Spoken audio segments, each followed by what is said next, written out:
welcome to Behind the Gate with Scott and Kate. And believe it or not, this is our 11th episode. And tonight we're sponsored by Elm Grove Farm, who stand the sires Arthur Blue Chip and Stonebridge Terror. And we've got a special guest tonight. And before I introduce him, just wanted to go through some of the stats. 2,443 lifetime wins, 2006 second place finishes, along with 1,845 thirds and $3.89 million in purse money, and once led the Maritimes in wins back in 2008. So I'm Scott Waddell, along with co-host Caitlin Wesley here on the podcast, and I'll pass it over to Kate to introduce our special guest for tonight. Thanks, Scott. Yeah, I'm super excited to introduce we got Todd Trites, the big Todd, on board. And before we join Todd, we're going to, touch base of your 2023 stats.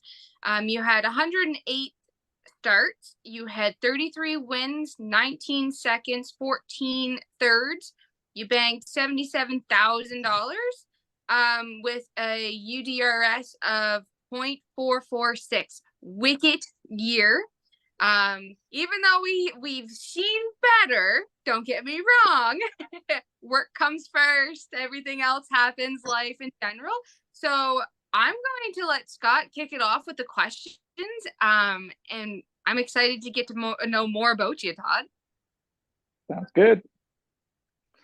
All right, thanks. And thanks for taking your time out, Todd. I know you're busy with work and everything else. You're on the go all the time. So I really appreciate your time. So for those that don't know you, maybe just kind of give us a brief description of how you got involved in horse racing. Well, Scott, I guess I'm kind of first generation in the game, which is kind of rare. My dad bought a racehorse. I believe I was 3 years old. Him and a buddy were at a sale in Moncton. My dad always went to the races, enjoyed the horse racing, but it never had anything to do with it. But anyway, they ended up buying an old racehorse and brought it to Fredericton, and Wynn Scott actually took the horse, and I kind of followed my dad and my brother Steve to the barn ever since. No, awesome. And you've been driving for a number of years. You started your career right here in New Brunswick, and you've been an active participant in the industry for a long time now. So I know Kate wanted to ask you a question of some of the horses you've driven over the years. Yeah, you've drove many spectacular horses over the years. Is there 2 or 3 of them that really stand out to you for driving wise? And, going behind the gate, were they the same every time you've gone? Or do they, know when to get a little peppier? Or, how are they in general? Well, I mean, I've been very fortunate. I've driven some great horses over the years. One of my earliest successes with one of the, most, a real standout horse would have been Woodmere Topcat, I guess, was probably the horse that I set some track records with and won my first Walter Dale with and stuff. So that was a big horse for me. But probably PH Breakaway as a 3-year-old to me was the standout. I mean, he beat some good horses. He beat H horses, and was a game horse time in, day out. Like he was a good solid horse. PH Best Man was another horse that I won a lot of big races with, and he was real fun to drive. He was quick off the gate, but he could come, off cover. I sat a lot of miles parked with him, and he just kept grinding. So he was a special one. Dexter's Lion was another good one I had. He was my first drive in the Gold Cup and Saucer. He was an extremely fast horse who unfortunately had some lameness problems, and his career, was over too soon. But he was a fast horse.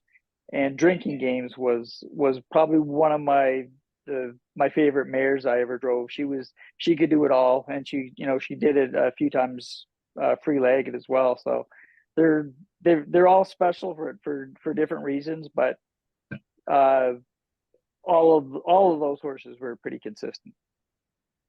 Yeah, you had mentioned PH Breakaway, Todd, and I remember him back racing in Fredericton, and along with the other horse you mentioned, I actually had both of those written down to talk to you a little bit about. The other one, of course, Woodmere Topcat, and both of them just extremely fast horses, and they were the talk of the Maritimes for a while. Yeah, I mean, it certainly did a lot to to make me known, right? As a first generation guy, I wasn't getting drives from my uncles and stuff like that, right? Like whatever cheap horses my dad could afford, and well, lucky enough to drive some of them, and it really, made my career take off.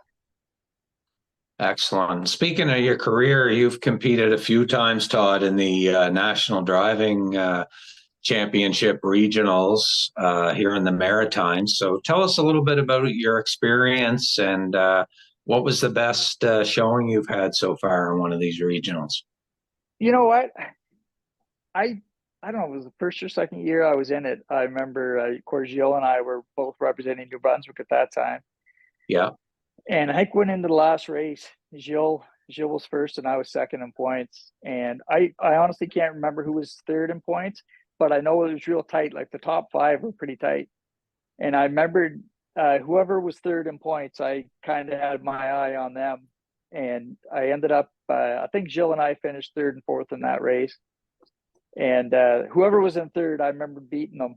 And I remember pulling up and I looked over at Gilles. I said, we made it, right? And he's like, yeah, like I think so. And then come to find out a couple of minutes later when they're doing the numbers up that Kenny Arsenault actually went from like fourth to first. So he was first, Gilles was second, and I was third. So that's as close as I've been. And that was big disappointment. But I mean, it's always nice to be there, right? But I've had some great experiences in it. It's just one of those things that all the guys are good drivers. It just depends on your favorites need to show up on that day, right? Because it's kind of even the way long shots and favorites you have, but you need your favorites to come through. If you can pick away with your long shots and pick up some points, but you need your good horses to be good that day, and it's tough. Yeah, and you've been involved in a few of them, and you're in again this year, Todd, representing New Brunswick. So congratulations. Just wanted to, how does that work now for, do you know how they're doing it this year as far as, is it just going to be a straight out draw for the horses, or is there any type of draft system that they're using, or what are they doing this year? I honestly don't know, but I'm assuming they're going to do like some type of a draft thing, right? Like we don't get to pick our horses at this level. I think they do in the for the next level, but I don't. I think that they have some way of handicapping so that everybody kind of gets, of the 8 races, everybody gets like one favorite type of thing, and I think and one post position, like 1 through 8 type of thing. But I'm not 100% sure, to tell you the truth. Yeah, definitely have a competitive field again this year. So definitely wish you best of luck, Todd. And of course, like you say, a lot of it comes down to horsepower. A lot of it comes down to luck and the luck of the draw, especially on a half-mile track. So best of luck. And Caitlin wanted to ask you something that I know that you're a big fan of, Todd, and that's fractional ownership.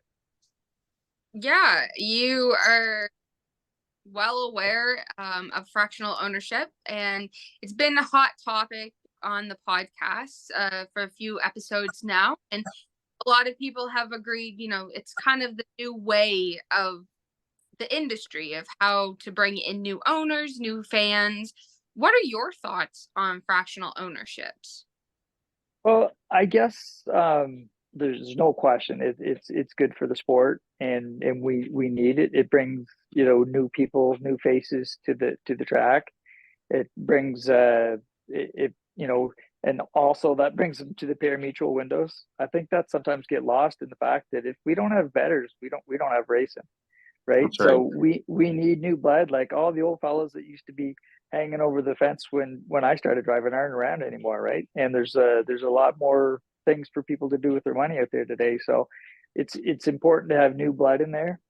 And I think it's a way for people to get into the sport without having to, have a lot of money. Like it's an investment you can make. I know guys that have four-wheelers or snowmobiles that are spending as much money on them. I might be one of those guys now that people are on horses, right? So it's a way for them to get in without spending a whole lot and having the experience. And I can tell you, as a driver, it is so fun to drive for those, because it doesn't matter if you're in an overnight race or if you're lucky enough to have a horse like American Risk and you're in some invitationals and stuff like that.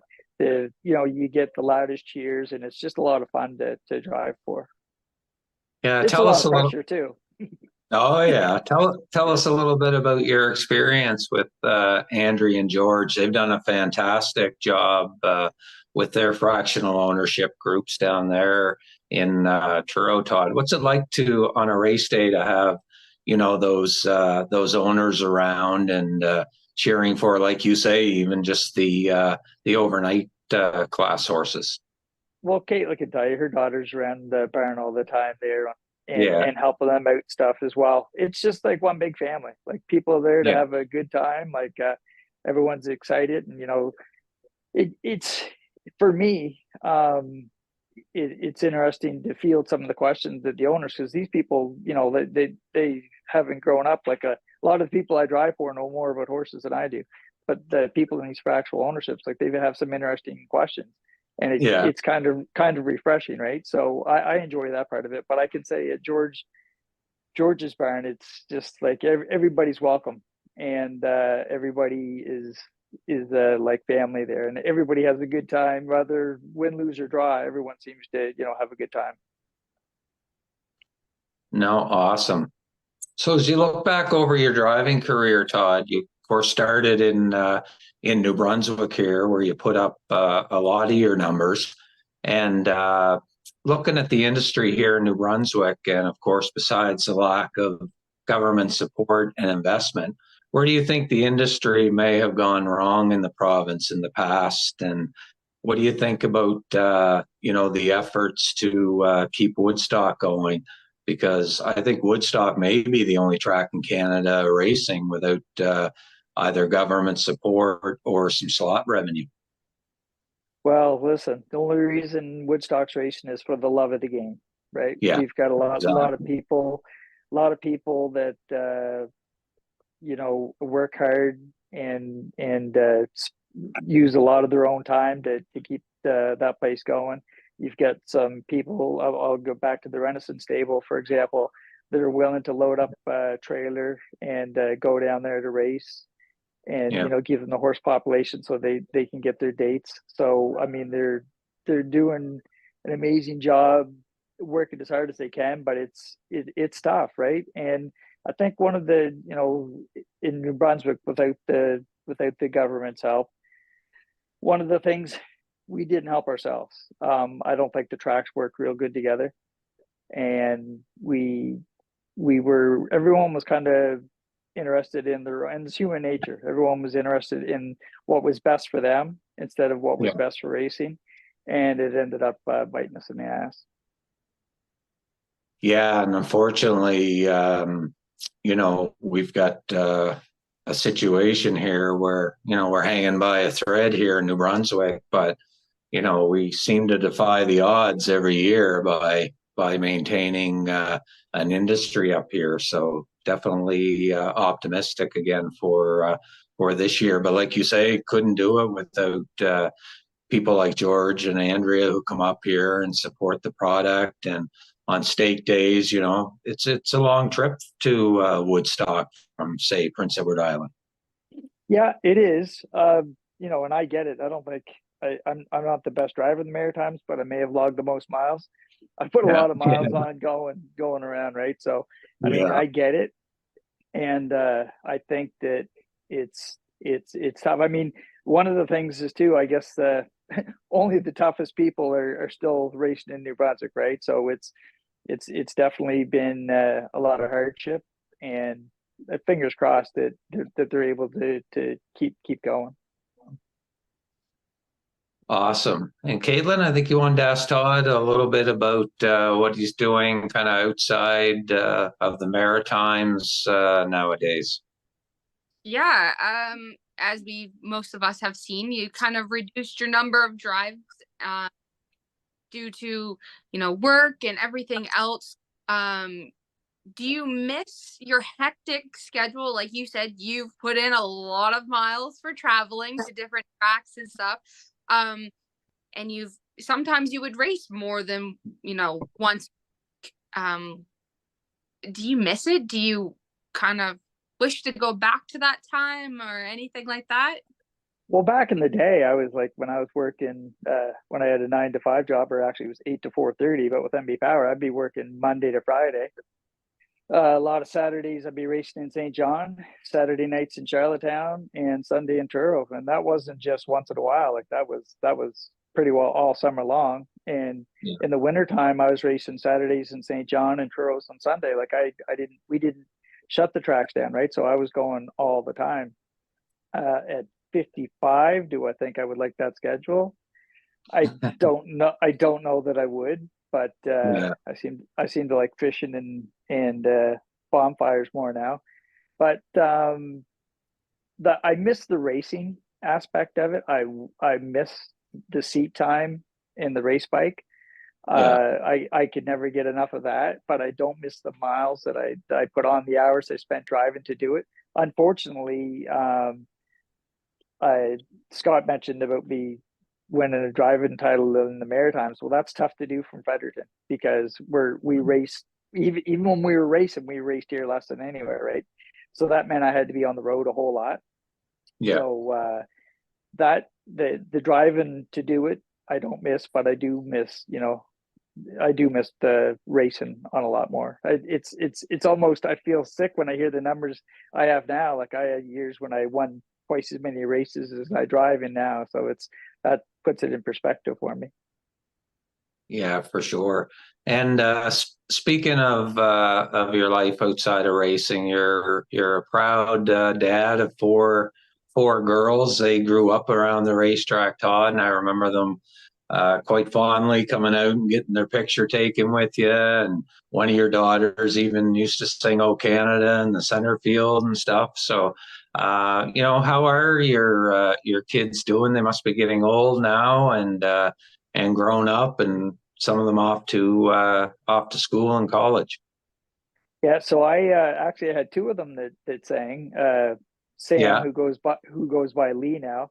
Lee yeah, Lee still does some singing as well as Sydney. Sydney used to sing the anthem too. She actually did that. The funny thing is she's very quiet, an introvert person, and she did the O Canada Old Home Week for the Gold Cup at Saucer Day a couple times. So that was quite a thing for her to do as a little girl out in front of a big fan of that. But no, the girls are all doing good. Taylor's works as a paralegal for a lawyer's office. She likes what she's doing there. good. Lee's with MB Power. She's been there for a few years now. And Sydney and Stephanie are both work at a local French daycare. And Stephanie's hoping to get into the career of the RCMP, so they're all doing well. And my oldest Taylor has a granddaughter, or has a daughter, which is my granddaughter Lila, who gets as much time as I've had with her. She's a lot of fun. And anybody out there who doesn't have kids, I recommend having grandchildren first. Yeah, I've got a grandchildren or a grandchild of my own, so I certainly know where you're coming from. So Yeah. congratulations, they're a lot of fun. I think Caitlin wanted to ask you, of course, there's a situation happening in at Fredericton Raceway possibly in the coming months, and Caitlin just wanted to get your thoughts on that. Yeah, it appears that Fredericton Raceway, the barn and track area, will be closing in the next little while. That will leave the remaining people that have horses scrambling for places, like to house their horses, train their horses, things like that. What type of effort do you think that will have on the race horses that are currently training down at Fredericton? As far as I know, Caitlin, now this is I talked to Charlie Miles actually just earlier this evening, Yeah. and Charlie's kind of got his finger on the vibe in Fredericton, right? And it's at Yeah. least a couple of years before the track, before, if it does in fact close, uh, it's going to be a couple of years before that Okay, happens, good. I believe. I think there's 15 or 16 horses, standard breds, that are there training now. There's a few saddle horses and stuff there as well.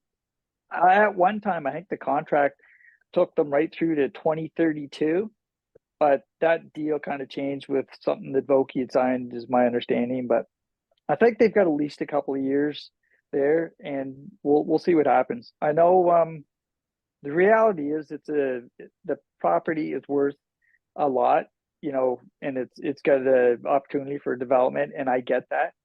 So it's you know, I don't know how long of a future it has, but it's not it's years, not months. Okay, that's good news. That's good Yeah. news.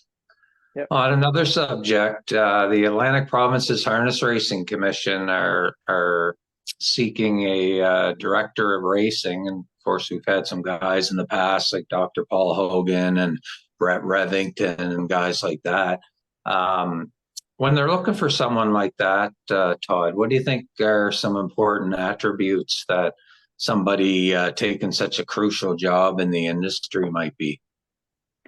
Well, I think we need somebody in there who is first focused on on business, right? On knowledge of running a business or a company type of thing. Because at the end of the day, this is a business, racing Yeah, horses, right? And I yeah, think they've got to have that type of a mindset so that they're making decisions based on what's best for the business, not what's best for individuals, right? And on top of that, if you have someone who has an understanding and a passion for, like Brian Hamilton in Fredericton when he was alive, like I don't know anybody who had more passion for the game than him, right? So I mean, if you yeah. have somebody who's got the the sense to run a business, but and have an understanding of the horse, if you could find the fine line between those, that's important. But I think being run it like a business is what is needs to happen.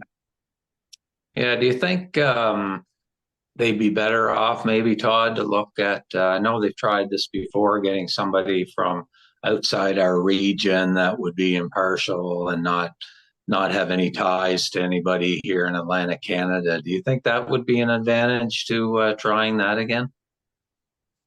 Uh, Possibly, but I'm not sure they've got to go outside to find somebody that fits the bill. But Yeah, maybe I wouldn't be against that. I mean, I certainly think there's probably more hindrance to having strong ties than not, because you've got to you've like I say, they've got to run it like a business.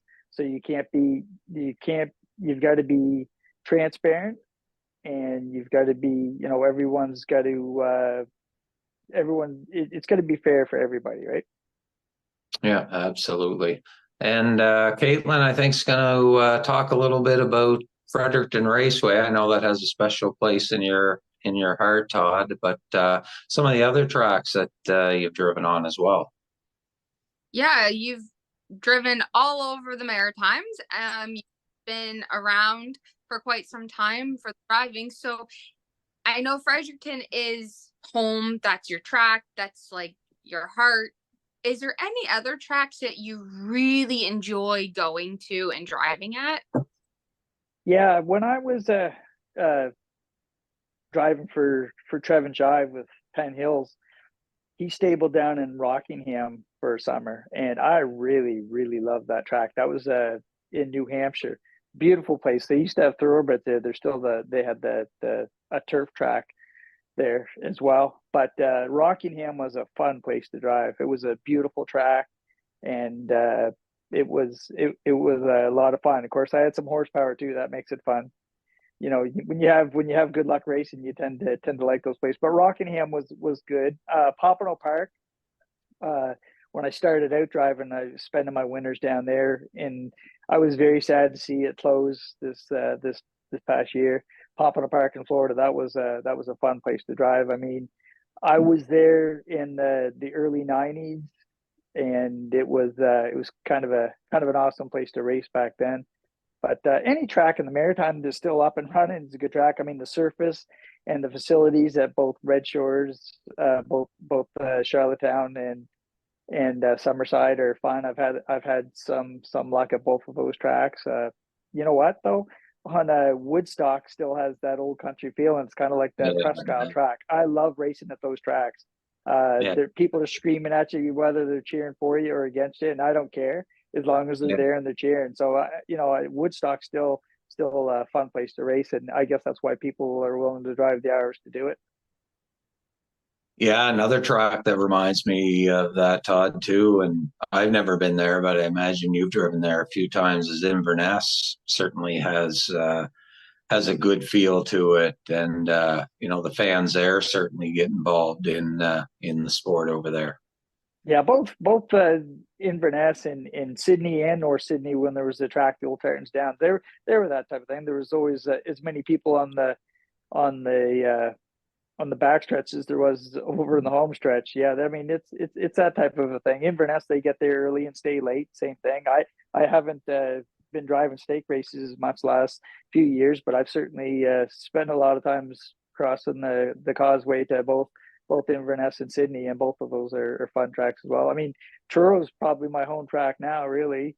And yeah, really. I mean, they do such a good job. That track is, I mean, I know the guys in the island don't like to hear it, but that track was the surface itself is lightning fast. And when you see the horses come, they used to be horses from the island used to come and they drop 3 or 4 seconds, and now they're taking new marks in Truro. So that'll tell you what kind of a job they're doing with the surface there. Yeah, a lot of people used to tease that Truro must have been a little shorter than the half mile because there was so many crook miles down there. Yeah, we heard that about St. John for years too. I'm just telling you, the surface is good. Yeah, no, exactly. So switching back to New Brunswick for a minute, Todd, and I'm sure you remember this as I do when Horse Racing New Brunswick first took over horse racing in the province, and you had guys like Ross Galbraith involved. And, he was very close to government, did some fantastic job lobbying the Graham government at the time to invest in horse racing. Why do you think there's not that many people around anymore that that can get into government's ears and try and turn this ship around in New Brunswick? Well, there's a few things, and I think one of them is people. You kind of get tired of banging your head on a wall, right? They're working hard and not getting the desired results. Always saying no.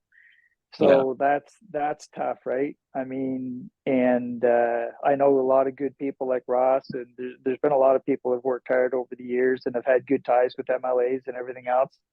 But it's just, I mean, I see the other side too as a father and, as a professional, someone who's never really, it's been years since I've made a living in horse racing, right? I just do it for the love. So I get when schools and hospitals are closing, it's hard to say, hey, why don't you give this gambling sport, a bunch of money? And then, the question is it a business if you need to rely on government support, or is it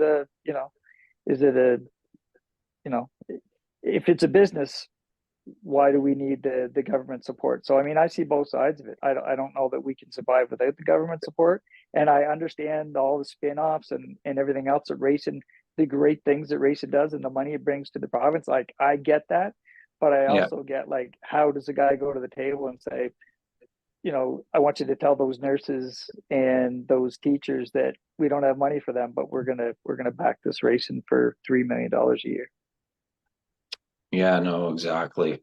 And I think Caitlin wanted to kind of close things off on a positive note with some of the horses that you've been involved with George and Andrea, and kind of finish out talking about a couple of those horses and what you might expect from them this year. Yeah, so you've drove for so many people, but ones to me that stick out because I'm at Truro and I know George and Andrea as well. Like you said, my daughter is pretty much their sidekick on race day. She likes to do the running and stuff. So, and she's looking forward to being a groom this year and a licensed one. So be prepared, Todd. She's on it, and she's got her own horse this year that she's gonna try to race. So she's all game. But the couple that I really wanted to touch base on is first one is a mare that George and Andrea got, the General's Pride. She had a huge year with you, like 95% of the time that you drove her, she top 3 every time. Like, she must have been a fun one to drive, and she must have been like super gritty on the race. First of all, I want to touch on your daughter because I don't know anybody that gives you more instructions on my way out to the track. I am more afraid of her than anybody else I drive for. So just going to say that first. The General's Pride. Well, what can I say about the General's Pride? Let's just say low on natural ability and high on try.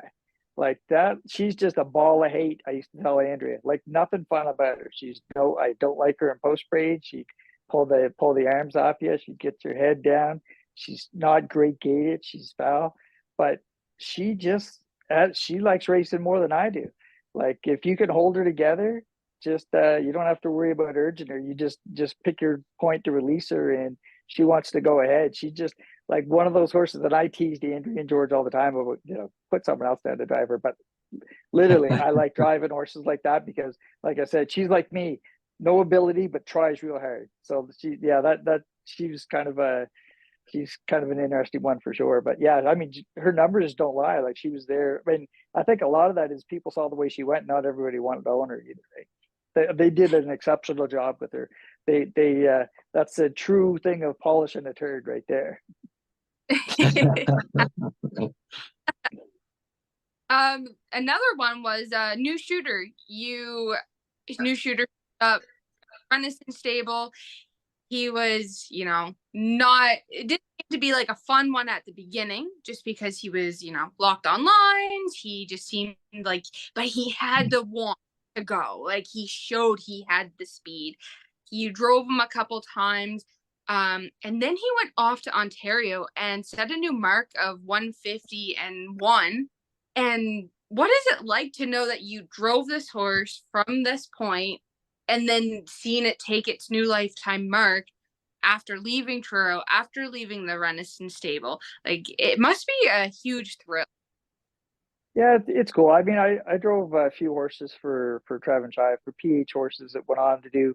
I mean, actually, I'm drawing a blank on his name, but one of the ones Trevin had went there. I think he paced in 47 or 48. Like, went some big. And I drove him. Actually, I won an Ontario Sire Stake, just a grassroots with them one time. Trevor and I went down there, so it was kind of neat to see him go on and develop and be one of the big boys. But he was new shooter. I only drove him a couple of times, honestly, but speed galore. He was like a dragster. Like, if you get him through the turns type of thing, like, he was fast and he wanted to go like nobody's business, right? He would be close to driving a thoroughbred, I guess. Like, he was that fast. But even when I drove him there, he was getting his head around to the left and kind of running out. But you can't fight a horse like that. You almost gotta let them do what they want to do, and he had enough speed that he could get himself rolling. But I expect that I see he's training back again now, and hopefully he has another good year. But yeah, he's just an extremely fast horse. Awesome. Yeah, he's super nice. He's one of the barn favorites of always there to greet you. So it's nice to see him do what he likes to do. Last horse, and I want to touch on him just because you mentioned him prior to American Risk. Super special horse. He has been around for a few years now and I love his story because when the Renaissance claimed him, they only claimed him for 10,000. They didn't claim him for like to be an invitation horse. They wanted a horse and start their fractional ownership things. So he's done amazing things in the time that they had. What's he been like you in your driving career? Well, he's probably one of the best managed horses I've driven. Like I've say the Renison stable has done an incredible job with him to keep him as sharp as long as they have. I was a little bit weary of them, when they were putting him in races like the Governor's Plate stuff, like because really I thought he was a top class horse, not an invitational horse, and I wasn't sure they were making the right decisions because I have driven horses before that people want them in those races just because it's nice to be in them, but I like a horse to be in where he can be competitive. But Yeah. American Risk has stepped his game up every time they've asked him to. Right? He's never. I of all the times I drove him, he's always showed up. There's one time I drove him in Truro in an overnight event that he wasn't feeling good that day, and that's the only lackluster performance he ever had, and he wasn't well, so that wasn't on him. But he is such a fun horse to drive, and I dare say easy. He's very controllable. You can take him back with two fingers. He can leave 100. Like I say that people talk about that all the time, but I mean the best horses in the Maritimes the last 2 years when I wanted to, if I was leaving 4 or 5, if I wanted the front, the only thing getting in my way was the truck. Like he was that good Yeah. off the gate. But I mean, just not as he wasn't going to be a winner in those races all the time, but he always showed up, and just a great horse to drive. Everybody who's ever drove him had success. Like it's not anything I did. He was just a truly amazing equine athlete. Yeah, he's been a fun horse to watch over the last couple of years, and like you say, Todd, he's comes to play every single week, and just love to watch that horse race. He can bust the gate, and he's tough as he comes. So we've talked a lot about horse racing, of course, but we wanted to get to up to date on kind of what you're doing outside of horse racing. You're not driving as much, we know that, but what are you doing outside of racing? I know that you retired from MB Power, and you're doing some traveling around Canada. Yeah, so I'm working with Baffinland, a company up in northern Nunavut. Like when I say northern, I'm like 2,300 kilometers past the last tree. Like I'm way Wow. up there at a Yeah. remote site, and so I'm spending 3 weeks there at a time. So I'm 21 days out, 21 days in. So not something I would have done when I was younger and had kids at home, but it's a great fit for this stage of my life. It allows me to have basically 6 months of the year off, so I can do things that I've always liked to do. I just have a little bit more time to do it now. Fishing, golfing. I've had a golf membership the last 3 years. Lonnie Stokes and I golf all the time when I'm home, and if I'm not golfing, I'm on the river, and if I'm not in the river, I'm on the snowmobile or side by side, chasing my granddaughter around, doing whatever. So I'm enjoying. This is a more laid back, not Todd at the track quite as much anymore, but I've still got the fire in me to race. It's just it's a smaller part of my life now. Yeah, we definitely enjoy watching you, Todd. So continued success. And when you do decide to drive, all the best this season. And of course, you've got the Atlantic Regionals coming up. So we wish you the best of luck at Red Shores later on here in the spring. Yeah, I just want to say one thing about the it's I'll miss Gilles being in it this year because I'll tell you what, Yeah. you just had to stick close to Gilles and you're going to be there. Like he's one of the best, and he helped make me the driver I am. I learned a lot from getting my ass kicked by him at St. John, and him and Steve Mahar. Like they were good guys to drive with, and I learned a lot about racing from those fellows. But I'll tell you a little story. We were in Truro one year, and I knew the horses pretty good because I've been racing in Truro. But I noticed the group of drivers we were all sitting around talking at the table, and Gilles, who's kind of an introvert for those who don't know him well, he was Yeah. over in the corner sitting by himself reading the program and kind of studying. And didn't he go out and kick her ass again that night? Like he's got good talent, and he's got a great head for the game. And unfortunately, he's not going to be in it this year. But I'll see what I can do for New Brunswick and hopefully get top two. Yeah, no, all the best. And you've been a terrific ambassador for racing here in New Brunswick, Todd, and wish you all the best in that. So that'll wrap up another edition of Behind the Gate with Scott and Kate. And just wanted to remind you that our next guest on the podcast is a young fellow. He's just 21 years old, out of the United States. His name is Brett Beckwith. Not sure if you're familiar with him out there yet, folks, but you want to remember this guy. He won over 400 races as a 20-year-old last year, and he's got 160 so far. So we're going to have a conversation with him coming up next week. And then we've got David Dowling after that. And we'll catch up with David on episode number 13. So again, thank you very much to our sponsor, Elm Grove Farms. And if you have any ideas for the podcast, feel free to pass them on to us at any time. So I'm Scott Waddell, your co-host, along with Caitlin Wesley. And again, a big thank you to Todd Trites, and we'll be back with episode 12 on Monday.